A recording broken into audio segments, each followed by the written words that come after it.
오늘 이렇게 주일 예배를 맞아서 이 자리에 오신 여러분 모두를 주님의 이름으로 축복하며 환영합니다. 우리 옆에 있는 분들과 좀 이렇게 인사했으면 좋겠는데요. 이렇게 인사했으면 좋겠습니다. 당신 때문에 기쁨이 넘칩니다. 한번 인사하겠습니다. 당신 때문에 기쁨이 넘칩니다. 목사님 때문에, 권사님 때문에, 집사님 때문에 기쁨이 넘칩니다. 아멘.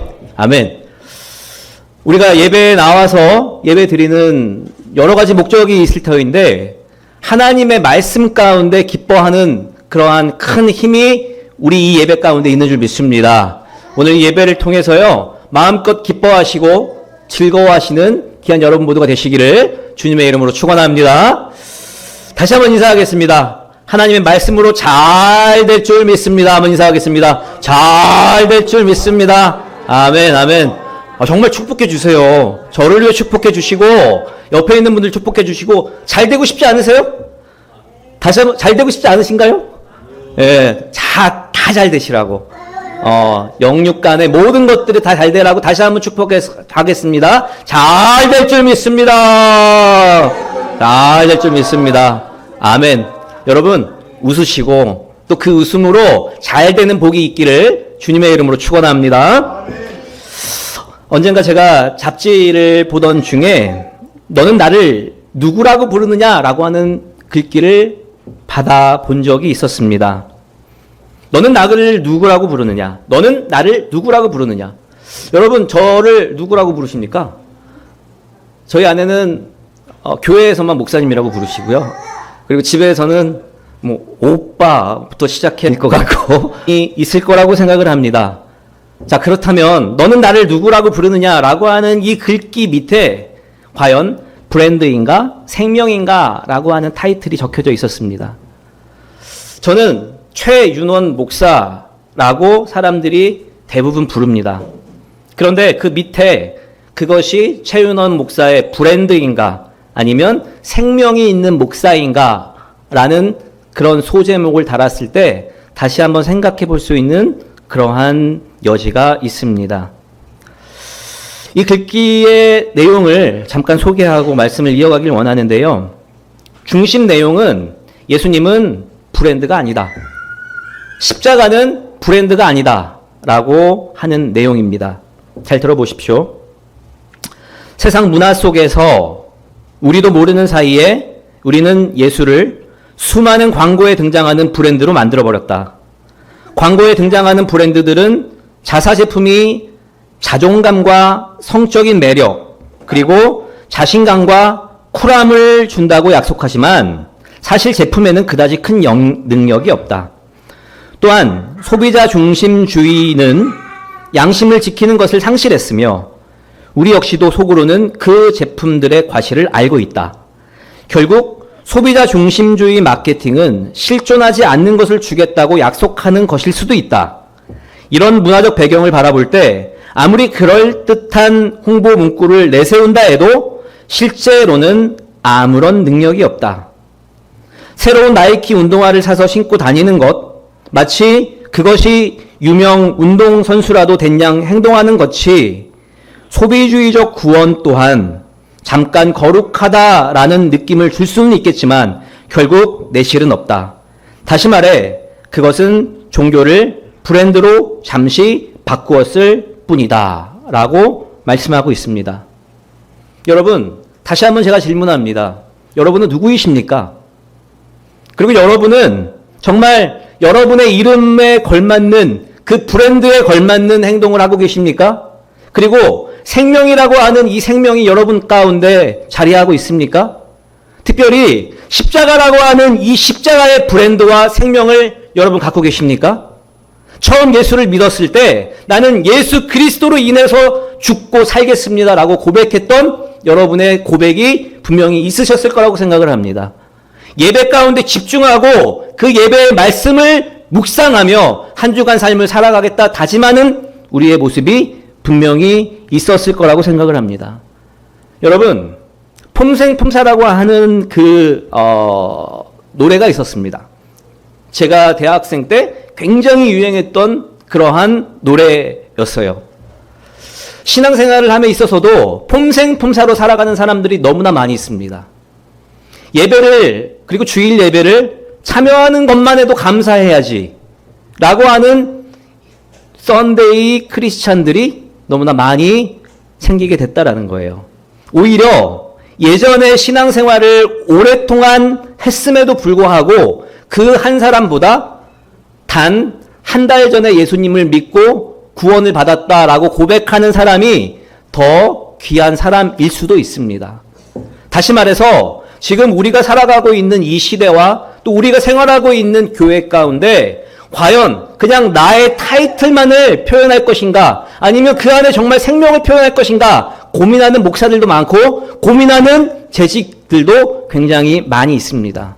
그럼에도 불구하고 지난주에 종교개혁 주간이었는데 그럼에도 다시 십자가로 돌아가는 삶이 하나님께서 말씀하신 성경적인 삶을 우리는 너무나 잘 알고 있습니다. 사랑하는 성도 여러분, 이 시간 말씀을 시작하면서 기억하면 좋겠습니다. 예배 시간에 하나님의 말씀을 묵상하며 특별히 복음이라고 하는 것, 그리고 신앙생활은 절대적으로 브랜드가 아닙니다. 다시 말해서 이 자리에 왔다라고 하면 이 자리에서 하나님의 말씀을 듣고 변화되는 삶을 살아가는 것이 우리의 신앙생활의 모습이어야 한다라고 하는 것입니다. 복음은 굉장한 힘이 있어요. 아무리 변하지 않을 것 같은 그 한 사람과 그 상황이라 할지라도 복음으로 함께 주님 앞에 나아가면 하나님께서 복음의 사람들에게 주시는 복이 있을 거라고 저는 믿습니다. 다시 말해서 우리가 신앙생활을 하는 것 절대 브랜드가 아니에요. 내가 목사니까 당연히 하나님께서는 나에게 복을 주실 거야. 내가 봉사하니까, 그리고 교회의 모든 사역들을 잘 감당하고 있으니까 하나님께서는 내 브랜드를 보고 마음껏 복으로 허락해 주실 거야. 천만의 말씀입니다. 사랑하는 성도 여러분, 오늘 이 신앙생활과 복음이라고 하는 영역 가운데 처음에 우리가 나누었던 인간적인 유익함과 재미가 아니라 클럽에서의 모임이 아니라 구원의 열정을 가지고 복음의 삶을 살아가시기를 주님의 이름으로 축원합니다. 자, 그렇다면 정말 복음의 사람으로 살아갈 수 있는, 그리고 복음의 사람으로 살아가며 성공하는 사람들의 모습을 우리는 배워야 할 것이고 그렇게 따라가야 됩니다.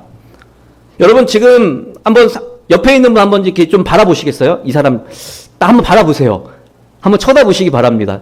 뭐 막 째려보지 마시고요. 사랑하는 눈빛으로 한번 바라보시기 바랍니다. 그 사람의 표정이 어떤지. 네. 웃고 있는 분도 계시고, 나 진짜, 내가 여기 왜 와 있지? 라고 하는 사람도 있을 것이고, 뭐야, 이건 목사가 쳐다보라고 하는데, 좀 개운치 않은데, 라고 하는 사람들도 있을 거라고 생각을 합니다. 내가 지금까지 살아가면서, 그리고 지금까지 살아오시면서, 저보다 연배가 다 많으시죠? 지금까지 살아오시면서 여러분은 성공한 삶을 살았다고 고백할 수 있습니까? 인간적으로, 사회적으로 여러분 성공하셨습니까? 그리고 신앙적으로 여러분 떳떳하게 나는 신앙생활에서 성공했다 말할 수 있으십니까? 언젠가 미국 컬럼비아 대학에서 이런 조사를 한 적이 있었습니다. 성공한 사람들의 성공의 비결이 무엇일까? 여러 가지의 비결과 여러 가지의 조사가 있었는데 저는 이 조사가 굉장히 저에게 와닿아서 좀 적어왔는데요. 성공한 사람들의 성공의 비결을 조사해 보았더니 그 결과 15대 85로 나누어졌습니다. 15%는 어떤 성공의 결과로 성공의 가정을 가지고 성공을 했냐라고 했더니 자기가 가지고 있는 기술과 능력과 스펙으로 자기가 성공했다라고 이야기를 합니다. 소위 말하는 이 분들은 15%는 금수저, 그리고 금수저와 함께하는 그 동료들입니다. 나머지 85%는 내가 성공했는데 이 성공한 이유가 원만한 인간관계와 공감 능력으로 성공했다라고 응답했다고 합니다. 제가 세브란스 교수님과 이제 매일매일 같이 하게 되니까 제가 우리 교수님의 인성을 조금씩 닮아가는 것 같아요. 그리고 교수님의 레벨에 더하지는 못하지만, 거길 넘어가지는 못하지만 그분들과 함께 이야기 나누고 또 그 교수님들과 관계를 맺다 보니까 저도 그러한 수준으로 이야기할 수밖에 없더라고요. 마찬가지로 교회 목사와 교회 성도가 어떠한 수준에 있느냐라고 하는 부분들을 바라보았을 때 그 안에 기쁨이 있는가, 십자가가 있는가, 브랜드가 아니라 생명이 있는가를 바라보았을 때 그 교회의 수준은 결정이 될 수 있다라는 겁니다. 교회에 예배가 좋고 그리고 성공한 사람들이 많고 돈 많은 사람들이 많다 할지라도 그 교회는 성공한 교회가 아니에요. 그 15%가 된다 할지라도 85%라고 하는 인간의 능력과 관계와 공감 능력에 성공한 사람들이 교회를 이끌어 간다라는 거예요. 10%가 교회를 망친다 할지라도 90%라고 하는 이 성도들이 인간관계로 공감의 능력으로 그리고 하나님이 주시는 그 십자가를 붙잡고 교회를 이끌어 간다라고 하는 것들을 우리는 바라볼 수 있습니다. 그런데 반대로요, 직장을 잃은 사람들을 대상으로 해서 이 사람들이 어떻게 해고가 됐는가 그리고 그 원인이 무엇인가라고 조사를 해보았더니 무려 95대 5입니다. 95%는 자신들의 업무 수행 능력이 부족해서 그렇습니다 라고 한 것이 아니라 인간관계의 능력이 부족해서 내가 성공하지 못했고 해고됐고 그리고 실패했습니다 라고 이야기를 합니다. 다시 말해서요, 10%라고 하는 이 퍼센테이지는 금수저들을 포함한 그리고 가지고 태어난 그리고 처음부터 이렇게 큰 떡두꺼비를 태몽으로 꾼 그런 사람이 아닌 이상 나머지 90%는 정말 자수성가해서 최선을 다해서 그리고 순종하고 그리고 복종하고 성실히 임해서 자신의 성공을 이루었다라고 고백할 수 있습니다. IQ가 뭔지 아세요? 지능지수. AQ가 뭔지 아세요? 유추성 지수. 유추하는 것. DQ, 디지털 사고능력 지수. 외워놓으시면 좋아요. 오늘 가셔서 자녀들한테 야, 너 AQ가 뭔지 알아? 야, 유추성 지수도 몰라? 이렇게 이야기하시면 좋을 것 같은데 GQ는 글로벌 지수, CQ는 사회 사고 지수라고 하는 이 사회적으로 성공한 사람들은 IQ, AQ, DQ, GQ, CQ 이런 것들이 굉장히 많다라는 거예요. 근데 EQ가 뭘까요? 감성지수, MQ는 열정지수, MQ는 도덕지수. 다시 말해서 감성과 열정과 도덕지수가 높으면 더 성공할 확률이 높다라는 거예요. 감정적으로 자신을 잘 컨트롤할 수 있고 굉장한 그 열정을 식지 않도록 계속 꾸준하게 유지하고 도덕적인 기준 그리고 성경적인 윤리적인 기준을 잘 지키는 것이 우리가 성공할 수 있다라고 하는 사회적인 데이터입니다. 자, 그렇다면 이러한 사회적인 지수가 아니라 하나님의 가치와 기준을 가지고 우리가 어떻게 행복하고 성실하게 그리고 성공할 수 있는 삶을 살아갈 수 있는지, 오늘 설교의 제목이 세상을 이기는 자, 세상을 이기는 믿음이 과연 무엇인가 라고 하는 부분을 이야기 나누려고 합니다. 여러분, 세상을 이기는 믿음을 가지셨습니까? 할렐루야. 세상을 이기는 믿음을 가지셨습니까? 가지셨잖아요. 복음이라고 하는 그 세상을 뒤흔들 수 있는 힘이 있는데 여러분 뭘 낭망하고 뭘 두려워하고 뭘 어려워하십니까? 주는 그리스도시요 살아계신 하나님의 아들께서 우리에게 복음을 허락해 주셨고 그 복음을 믿는 자들에게는 하나님의 영생을 허락해 주신다고 말씀해 주셨어요. 어떠한 어려움이 찾아올지라도 지금 경험되는 어려움이 있다 할지라도 다른 이름이 아니라 하나님이 주시는 감성지수와 하나님이 주시는 열정지수와 하나님이 주시는 윤리 도덕의 지수를 지켜나가시는 귀한 여러분 되시기를 주님의 이름으로 축원합니다. 자, 그렇다면 오늘 내용을 짧게 요약하기 원하는데요. 어떠한 사람이 진짜 성도인가? 여러분, 저 사람을 딱 바라보았을 때 저 사람 진짜 성도 맞아? 라고 하는 질문을 할 수밖에 없어요. 왜? 같이 신앙생활을 해야 되기 때문에. 특히 요즘에 담임 청빙 시기가 한창입니다. 저희 통합 측은요, 지금 담임 청빙, 그러니까 지금 이 시대, 지금 몇이죠? 은퇴하는 그 연도가, 내년도가, 은퇴하는 연도가 제일 많은 시기래요. 그래서 담임 청빙이 지금부터 1년 동안 계속해서 진행이 됩니다. 통합 측은 그래요. 세대가 바뀌고 있는 그런 상황에 있는데, 그럴 때 성도들이, 와, 저 목사 진짠가? 또 목사는 이 교회 진짜인가? 라고 하는 성도됨의 진위 여부, 목사됨의 진위 여부, 교회가 진짜인가 하는 진짜 가짜의 진위를 구별하는 그러한 기준을 우리는 분명히 가지고 있어야 합니다. 그런데 오늘 본문에서는 5가지의 성도됨을 말씀하고 있어요. 첫 번째, 예수 그리스도를 부인하지 않는 자가 성도이다 라고 이야기하십니다. 사랑하는 우리 성도 여러분, 예수 그리스도를 부인하지 않는, 오히려 주는 그리스도시요 살아계신 하나님의 아들임을 진심으로 고백하시길 주님의 이름으로 축원합니다. 두 번째, 주님께서 강림하실 때 심판대 앞에서 담대할 수 있는 자. 다시 말해서 만약 오늘 밤에라도 내가 이 세상을 떠나신다면 천국에 들어갈 것을 확신하십니까? 라고 하는 질문을 드렸을 때 아멘할 수 있는 자. 담대하지 못하면 아멘할 수 없어요. 제가 다시 한번 질문합니다. 만약 오늘 밤에 하나님께서 천국으로 부르신다 할지라도 그 심판대에 담대하게 서실 수 있겠습니까? 네. 할렐루야. 그렇게 될 줄 믿습니다. 세 번째, 형제를 사랑하는 자가 진짜 성도다. 네 번째, 계명을 지키는 자가 참된 성도다.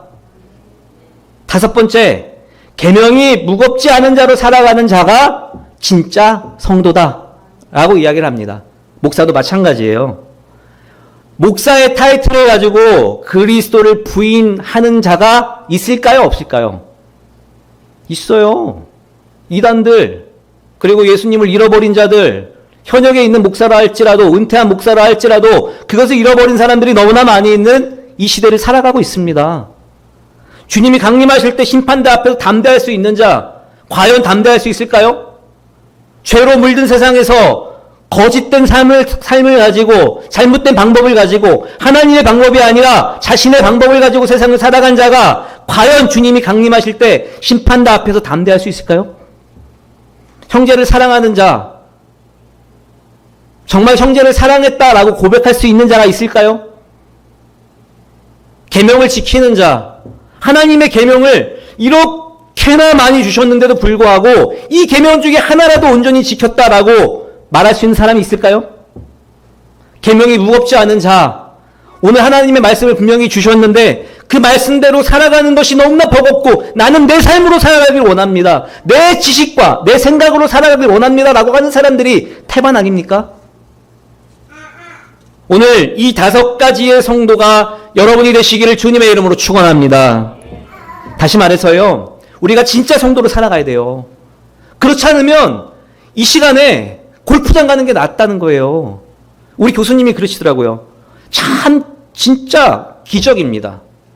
교수님이 사모님이 돌아가시고 나서 그 이후로 암도 걸리시고 뭐도 걸리시고 정말 최악이었대요.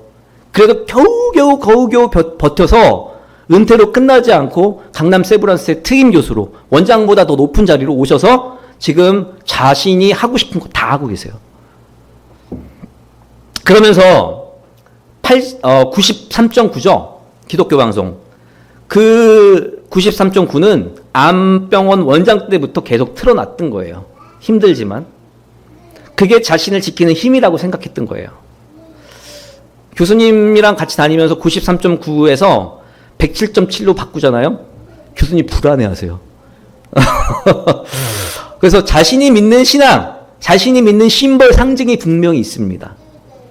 마찬가지로 우리 교수님께서 그러한 상황들을 경험하시다가 너 내가 왜 교회 주일날 못 가는 줄 알아? 라고 물어보시더라고요. 그래서 왜 못 가시는데요? 좀 가시죠? 라고 이야기를 했더니 저희 교수님께서 골프가 너무 재밌어서 그 골프 때문에 못 가는 거야. 골프가 없는 날은 꼭 가신대요. 근데 매주마다 골프가 교수님의 힘인 거예요. 이 골프가 없으면 지탱을 못했던 거예요.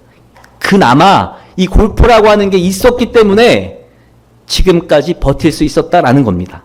그런데 이번 주에 저랑 이야기를 나누면서 나 이제 이번 주에 스케줄이 오늘 없어요. 어저께 저랑 이제 골프장에 갔다 왔는데 나 이제 내일부터 교회 갈 거야. 할렐루야. 돌아오는데 7, 8년 걸린 거예요. 오늘을 기점으로 해서 저는 우리 교수님이 매주일 골프장이 아니라 교회로 가실 줄 믿습니다. 우리 주변에 있는 사람들도 마찬가지예요. 주변에 하나님을 잃어버린 자, 이유 여하를 막론하고 얼마나 많습니까? 교회를 잃어버린 자 얼마나 많이 있습니까? 그 한 사람이 돌아오기까지 7, 8년 아니 몇십 년이 걸릴지도 몰라요. 그러나 하나님이 주시는 이 십자가를 붙잡고 있으면 반드시 하나님의 때에 그 사람을 하나님의 자리에 앉혀주실 거라고 저는 믿습니다. 사랑하는 우리 성도 여러분, 오늘 기도하세요. 내 주변에 있는 사람이 혹여나 하나님을 잃어버리고 또 이 성도됨으로 살지 못하는 자가 있다면 긍휼히 여겨주시고 다시 변화되게 하시고 새로운 하나님의 복음의 세계로 돌아와서 기뻐하며 마음껏 하나님을 바라보게 해달라고 기도하는 여러분 되시기를 주님의 이름으로 축원합니다. 제가 말씀을 많이 준비를 했는데 제가 오늘은 이 말씀을 좀 정리해서 말씀을 드리고 오늘 광고 시간에 광고를 이어가야 되기 때문에 설교를 조금만 줄이도록 하겠습니다. 여러분 오늘 1절 말씀에 보니까 이렇게 말씀하고 있어요. 예수께서 그리스도심을 믿는 자마다 하나님께로부터 난 자니 또한 나으신 이를 사랑하는 자마다 그에게서 난 자를 사랑하느니라 라고 말씀하고 있습니다. 자, 다시 말해서 1절 말씀에 보면 믿는 자마다 하나님께로부터 라고 하는 현재 과거형이 등장하게 됩니다. 우리가 거듭난 자가 되기 위해서는 먼저 믿는 자라고 하는 현재형으로부터 시작된 믿음이 전제되어야 돼요. 왜? 지금 하나님을 믿고 있으니까 이 말씀을 들을 수 있는 거죠. 자, 우리가 거듭나게 되기 위해서는 먼저 믿는 자라고 하는 부분들이 있어야 한다. 그리고 그 믿는 자로 인해서 거듭난 자로 나아갈 수 있다라고 우리는 생각해 볼 수 있습니다. 그리고 3절 말씀을 보면 이러한 계명들에 대해서 이 계명들이 무거운 것이 아니다라고 말씀해 주시고 있습니다. 다시 말해서 하나님의 말씀에 순종하는 것이 부담과 걱정거리가 아니다라고 말씀하고 있어요. 특별히 3절에 나오는 이 무거운 것이라는 것들을 영어적으로 원어적으로 해석을 해보면 부담된다, 걱정된다. 결국 이 말씀 1절, 2절, 3절 말씀을 정리해보면 계명은 걱정거리도 부담거리도 아니다라고 하는 해석을 우리가 가질 수 있습니다. 여러분, 하나님의 말씀이 부담이 되십니까? 하나님의 말씀이 걱정거리가 되십니까? 어떤 사람은 그런 이야기를 하더라고요. 목사님, 제가 너무나 죄인이고 너무나 부족해서 하나님께서 저한테 고난을 주시는 것 같아요. 하나님은 고난을 주시기 위해서 여러분에게 신앙생활을 하라고 말씀하지 않으십니다.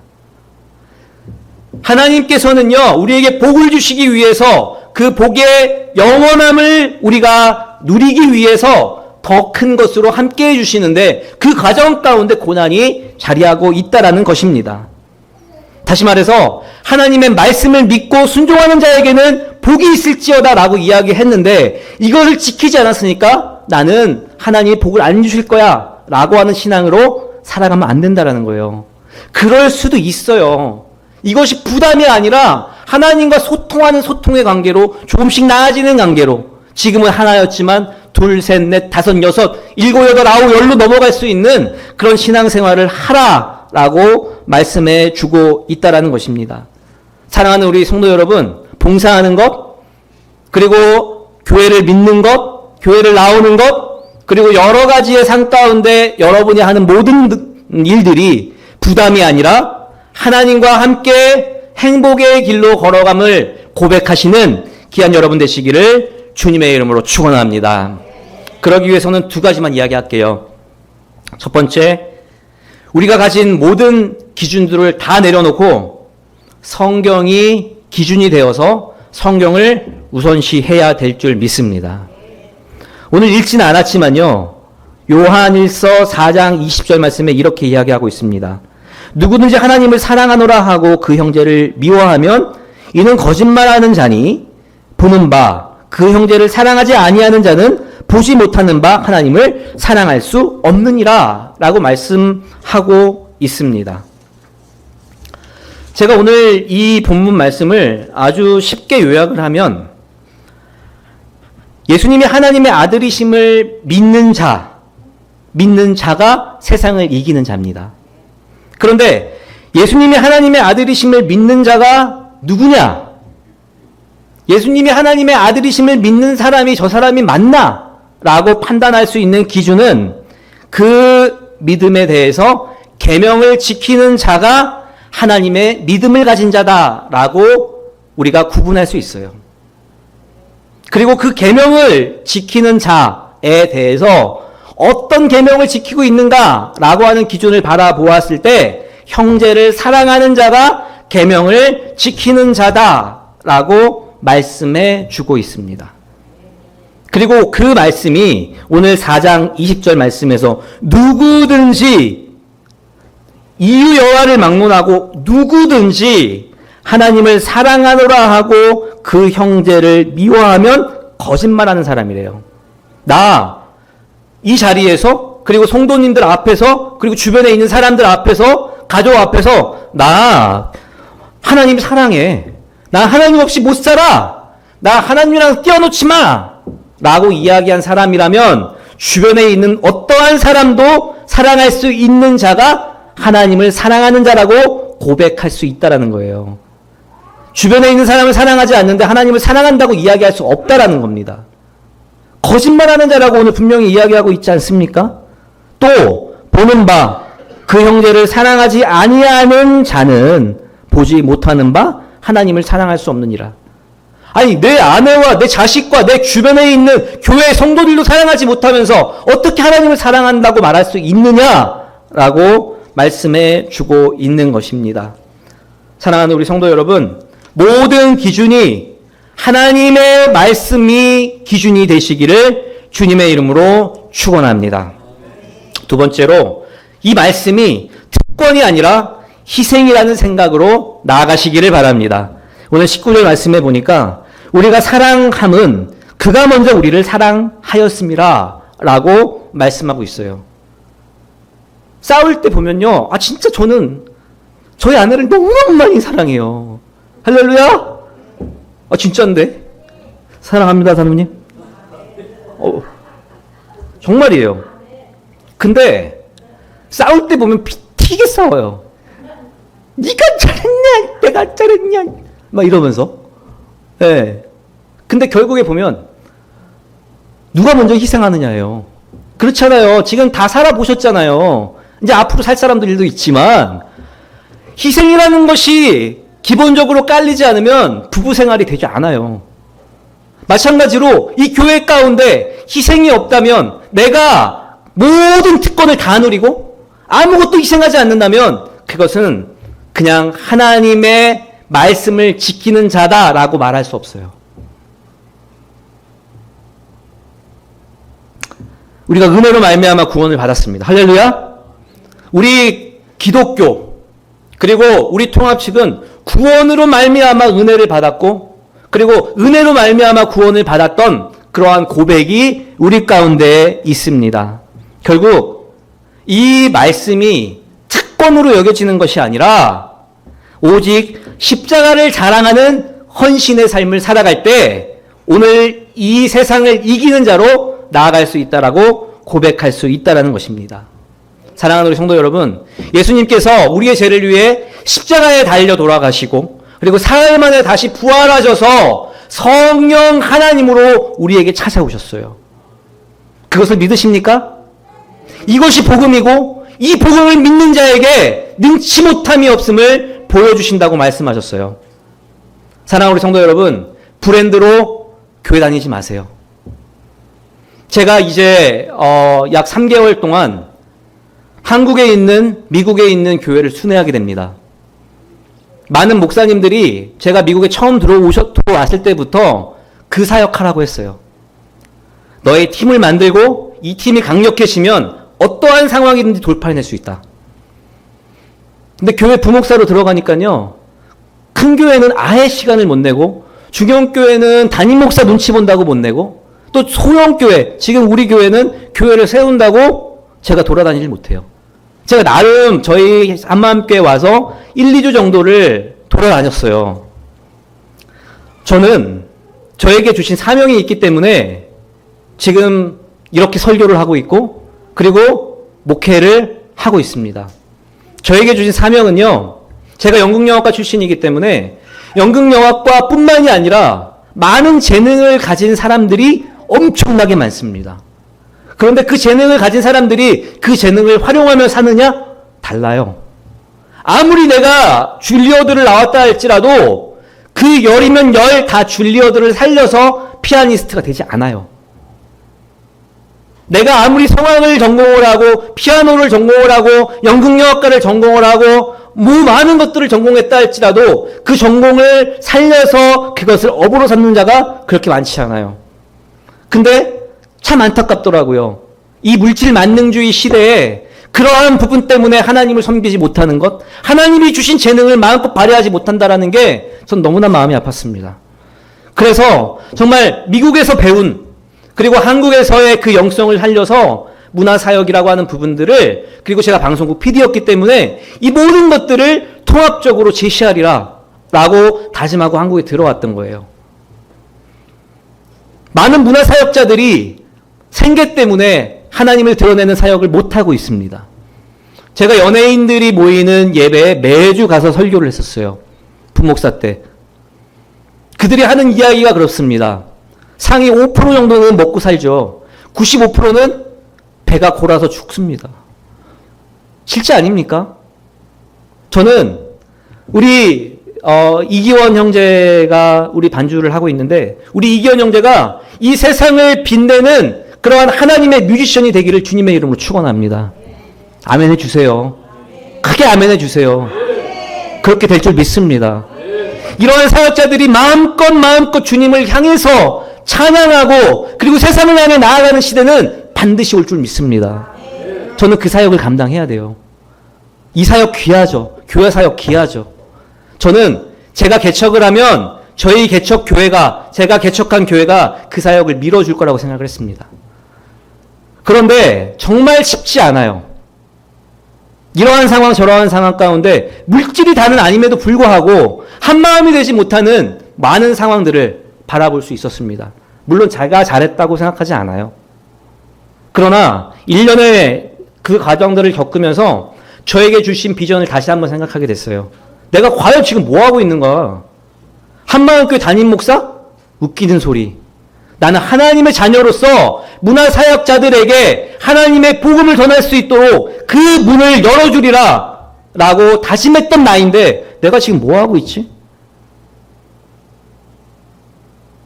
사랑하는 우리 성도 여러분, 오늘 이 말씀 다시 한번 기억하면서 저와 우리 교회를 위해서 기도해 주시기를 주님의 이름으로 축원합니다. 세상을 이기는 교회가 되기를 원합니다. 세상을 이기는 가정이 되기를 원합니다. 세상을 이기는 문화사역자가 되기를 원합니다. 물질 중요하죠. 그 물질을 넘어설 수 있게 하는 것 반드시 하나님의 해결해 주실 거라고 믿어요. 우리 양효식 목사님이 저희 전국적으로, 우리 한국적으로 교회 네트워크 사역을 하면서 부흥의 사역을 감당하고 계십니다. 정말 너무나 귀한 사역이시고, 이 목사님, 저 목사님, 제가 만나 뵐 수도 없는 목사님들을 다 네트워크 하면서 지금 사역을 하고 계세요.